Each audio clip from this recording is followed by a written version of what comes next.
What's up everybody, Alex here, and it's time for another album review. Today we're checking out the newest Korn album, The Serenity of Suffering. During their media tour for this album, Korn wanted you to know one thing about their 12th studio album. This is the old shit.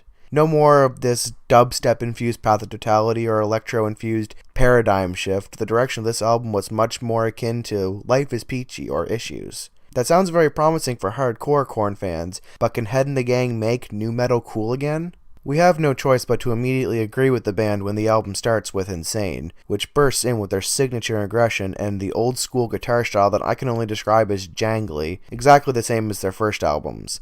A hard-hitting groove runs through this song, and it continues throughout the whole entire album. Following this strong start is the single, Rotting in Vain. This was the track that sent fans into a frenzy, and for good reason. The Korn sound is on full display in this track, with JD busting out the trademark growling scat vocals, making this a feel-good reminder of the early years of nu metal. After that comes Black is the Soul and The Hating. Two songs that slow things down a bit from the hectic start, instead focusing on slower, stronger vocals and more accentuated riffs and beats. But suddenly, a new challenger appears. It's Metal Hammer's favorite son and mask aficionado, Corey Taylor, adding his signature sound to A Different World. Though the argument could be made that this track sticks out like a sore thumb with its change in tone and lightened sound, but there's no denying that Corey's vocals are a natural fit alongside Head and Welsh's guitars. In isolation, this is a great track, but it does kind of break the album up a little bit. We get back on track next with Take Me, which is one of the more melodic jams on the album,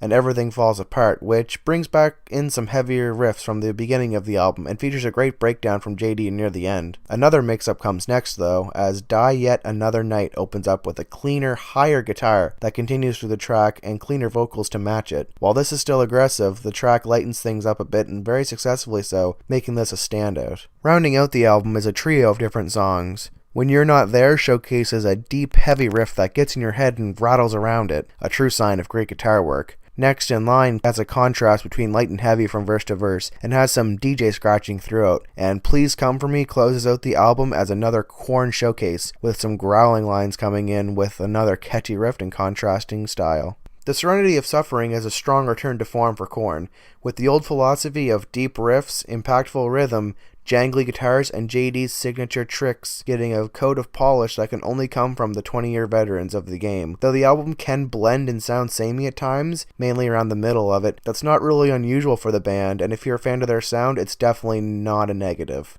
I give The Serenity of Suffering a 7 out of 10. Now if only I knew what Corey Taylor thought of it.